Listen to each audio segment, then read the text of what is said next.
काय नाही, बस काही वाचलं होतं की व्यक्तीच्या आयुष्यात जन्मापासून ते मृत्यूपर्यंत फक्त ओझच ओझ आहे. प्रत्येक जन्मात ओझ आहे, प्रत्येक मनुष्यासाठी ओझ आहे.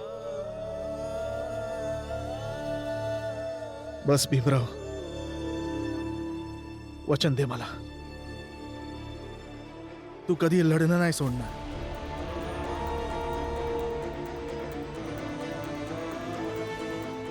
वचन दे मला.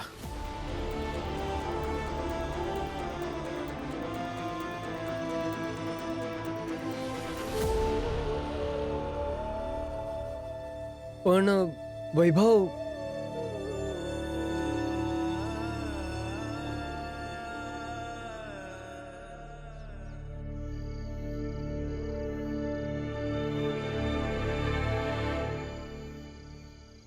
रामजी, तुम्ही समदे इकडं काय झालं? काही बातमी खरी आहे की भीमराव परीक्षेनंतर पुढचं शिक्षण लंडनला जाऊन घेणार आणि तुम्ही सगळे सुद्धा या गोष्टीसाठी तयार झालात. हो, मग बघितलं का हितेश भाऊ, हे रामजी आहेत.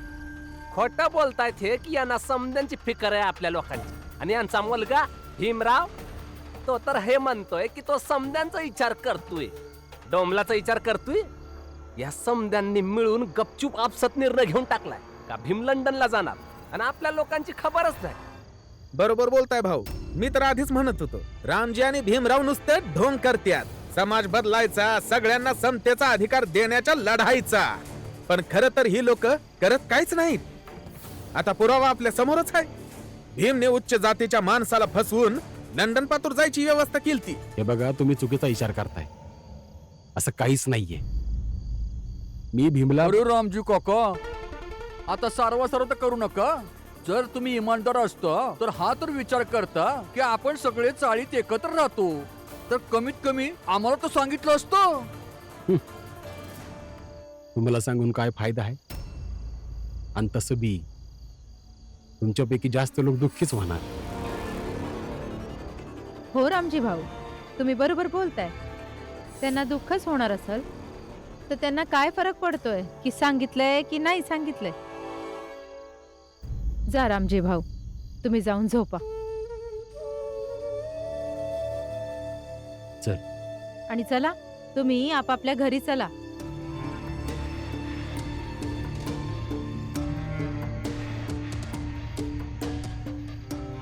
हे नाही झालं पाहिजे.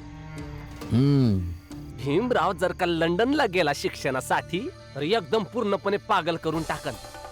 तसंच आपल्या लोकांना भाषण पेलत असतो. जर का हा लंडनला गेला ना तर आपल्याला शोधून शोधून अक्कल शिकवणार. गोष्ट तर खरी आहे जोखू, पण आपण भीमाला लंडनला जाण्यापासून थांबू पण नाही शकत ना. काहीतरी असं झालं पाहिजे की या भीमाचं लंडनला जाणं रद्द झालं पाहिजे. आज दिवसा ती रमा एवढ्या आगाऊपणे बोलली माझ्याशी की कसं सांगू आई तुम्हाला. रगत पेटतंय माझा विचार करून.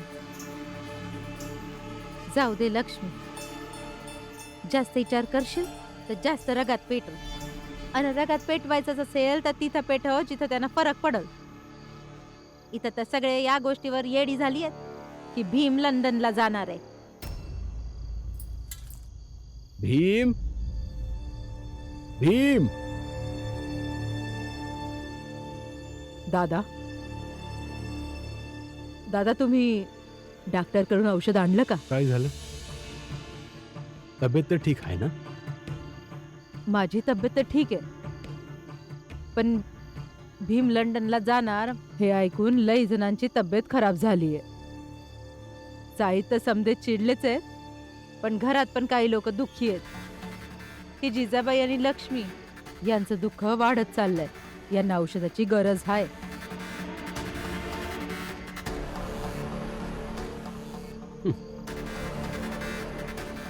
चिडण्यावर थोडी औषध असते. हे लोक पण ना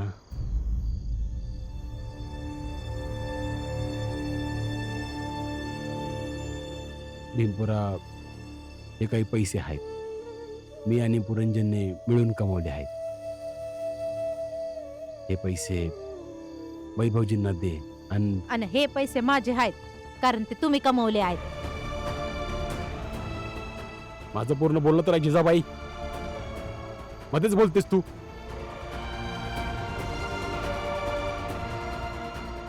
आणि वैभवजींना सांग की त्यांनी जी तुझी पुस्तकं घेतली होती त्यासाठी खूप खूप धन्यवाद. हो बाबा. बोलणं पूर्ण नाही झालं. पूर्ण बोलणं हे आहे की हे पैसे माझे आहेत कारण हे माझ्या नवऱ्याने कमवून आणले आहेत. आणि माझ्या सासऱ्याने कमवलेत. आता हे माझे बी सासरे आहेत आणि ह्यांचे बाबा बी आहेत. म्हणून ताई बोलण्याआधी थोडा विचार बी करत जा. आणि ह्यांनी तुम्हाला एक गोष्ट नसन सांगितली तर मी सांगते तुम्हाला. आज नगरपालिकेत बोलायला गेलतो का ह्यांच्या जागी बाबा काम करतील. म्हणजे काम घराजवळ असन आणि बाबा कमवू शकतील.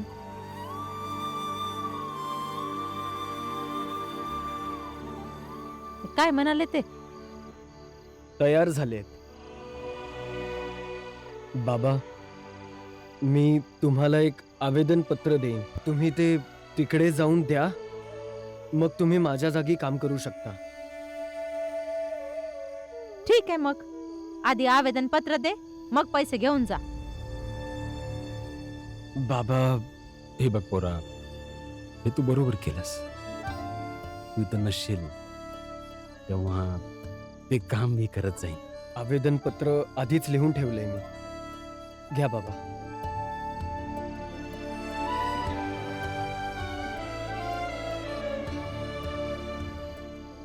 हे काही पैसे वैभवजींना देऊन टाक. काय झालं वैभव? सगळं ठीक आहे ना? सांग मला काय झालंय? तुझ्यासोबत बरं वाटतंय भीम.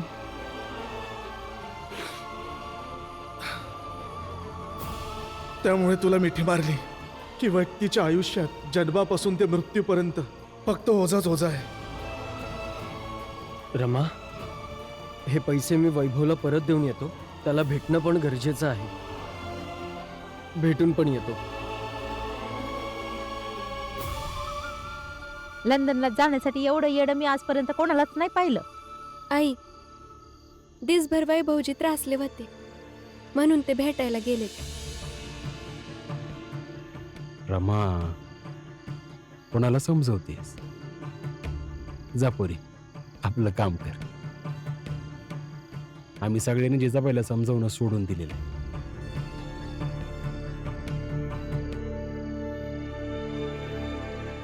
हे घे.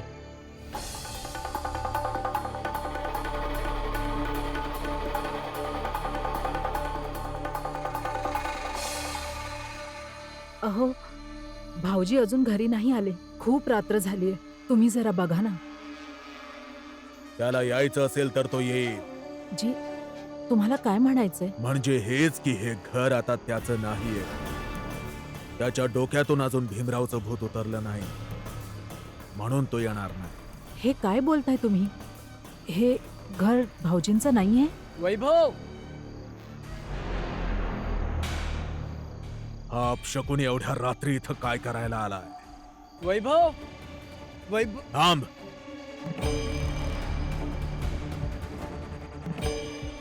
काय काम आहे? वैभवजीला भेटायचंय. वैभव झोपलाय. जे काय बोलायचंय ते उद्या येऊन बोल. चल जा. मला असं का वाटतंय की तुम्ही खोटं बोलताय? तोंड सांभाळून बोल. मी तुझ्याशी खोटं बोलेन. आणि तसंही वैभवने आम्हाला स्वीकारून तुला नाकारलंय. आमची जमीन संपत्ती सगळं विकायला लावून तू त्याच्याबरोबर लंडनला जाणार होतास ना? लायकी बघितलीयस का तू स्वतःची? एकदा त्याला लंडनला जाऊ दे, मग तुला तुझी लायकी दाखवू. एकेका गोष्टीचा हिशोब घेणार तुझ्याकडून. यांनी काही वैभव सोबत बरं वाईट तर नाही केलंय. गोष्ट जमीन संपत्ती आणि हिस्स्याची झाली असेल, आणि ही तर लोभी माणसं आहेत, काहीही करू शकतात. चल निघ आता. नाही जाणार मी. ऐकायला नाही आलं का तुला? काय बोललो आम्ही? वैभवजीला भेटल्याशिवाय नाही जाणार मी इथून. तू किती धीट आणि निर्लज्ज आहेस. वैभव, वैभव बाहेर ये. झोपलाय तो. ऐकू नाही आलं? झोपलाय? मग एवढ्या मोठमोठ्याने आवाज देऊन सुद्धा उठत का नाही येतो? हे बघा, मी परत एकदा तुम्हाला सांगतो, तुम्ही त्याला बाहेर बोलवा, नाहीतर मी तुमच्या घरात घुसेन. हा? तुझी एवढी हिम्मत की तू प्रचंड देवांच्या घरी घुसशील? शेवटचं सांगतोय मी तुम्हाला, प्रचंड देवजी, वैभव देवजीला आत्ताच्या आत्ता भेटायचंय मला. कारण मला असं वाटतंय की तुम्ही नक्कीच त्यांच्याबरोबर काहीतरी वाईट केलंय. तुम्ही त्याला बोलवताय की मी आज जाऊ? वैभव,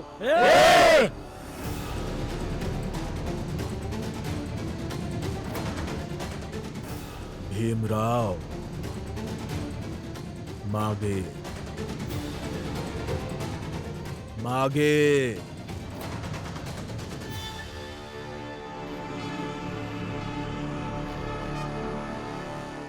भीमराव,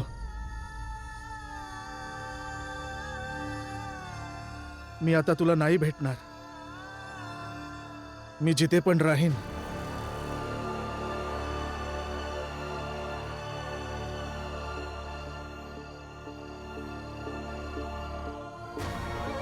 मी जी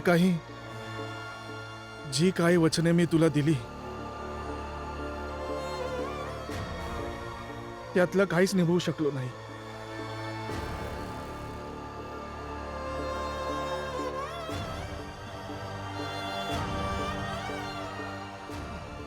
आता तुला भेटून मी काय बोलू? काय करणार?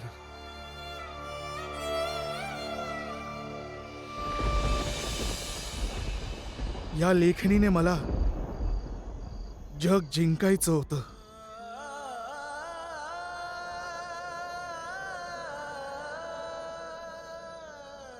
आता याच लेखणीने मी माझं जग संपवतोय.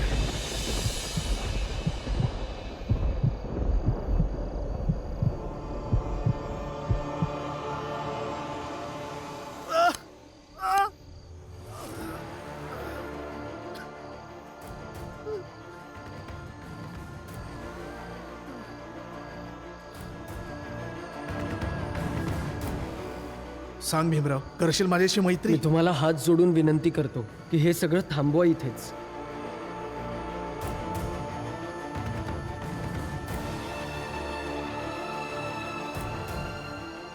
या एकतर्फी मैत्रीच्या भानगडीत तुमचा जीव गमावून बसाल तुम्ही.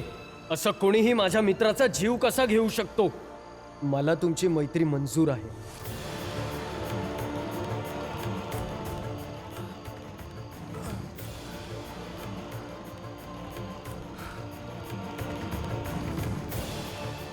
पण एक गोष्ट मला लक्षात राहील मरण्यानंतरही,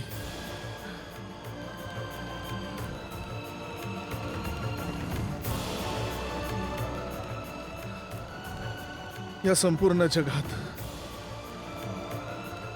आईनंतर फक्त तुलाच मिठी मारल्यावर मला खूप बरं वाटलं.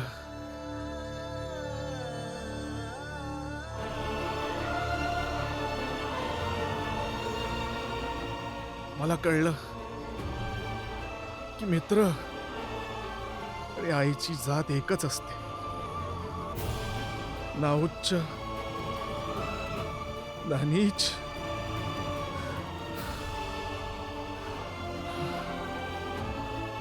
सगळी एकच जात.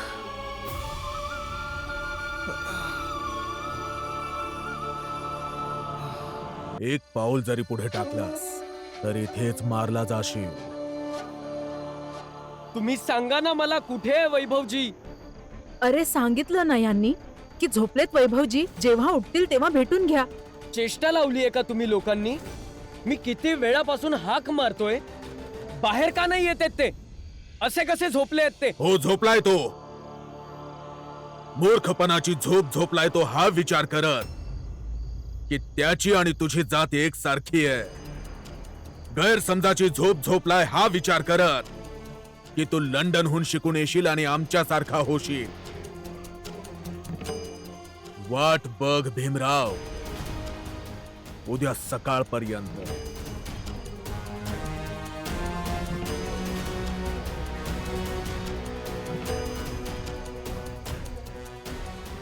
हे बघा प्रचंड देवजी, वैभवजीला भेटणं गरजेचं आहे. तुम्ही मला सांगा तो कुठे आहे. डोकं फिरलंय का तुझं की एकच गोष्ट सारखी बोलतोयस? सांगितलं ना, सकाळपर्यंत वाट बघ. तुम्ही समजण्याचा प्रयत्न का नाही करत आहात? मी हे सगळं का बोलतोय? का? काय काय झालं? आज दिवसा वैभव देवजी भेटले होते मला. काहीतरी खूप विचित्र बोलत होते.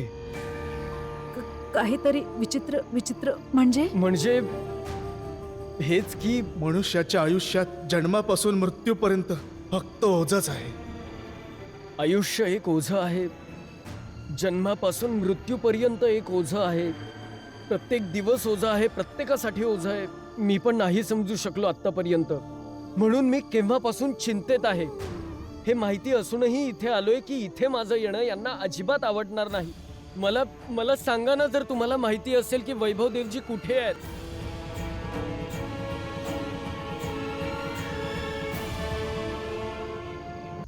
विचार तर केला होता भीमराव की तुला लंडनला घेऊन जाईन.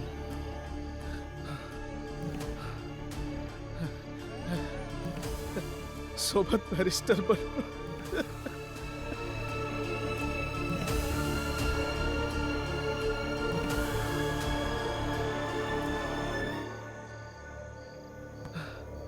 पण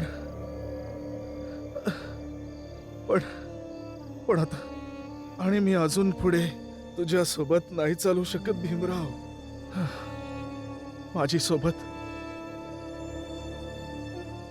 माझी साथ एवढीच होती. खूप साऱ्या गोष्टी करायच्या होत्या. खूप काही बोलायचं होतं. वैभव,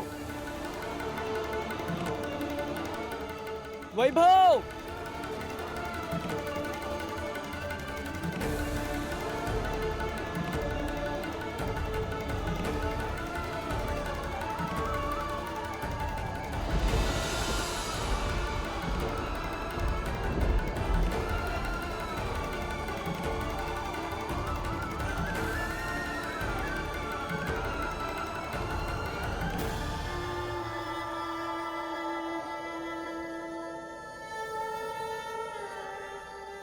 कुठे गेला असेल हा? वैभव, वैभव,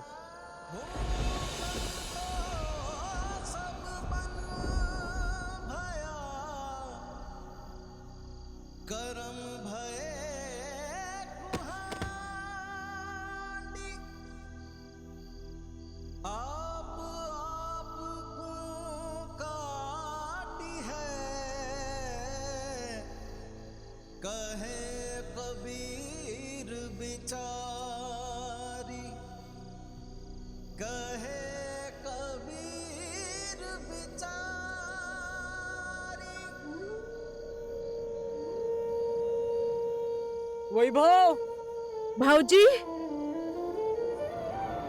भाऊजी,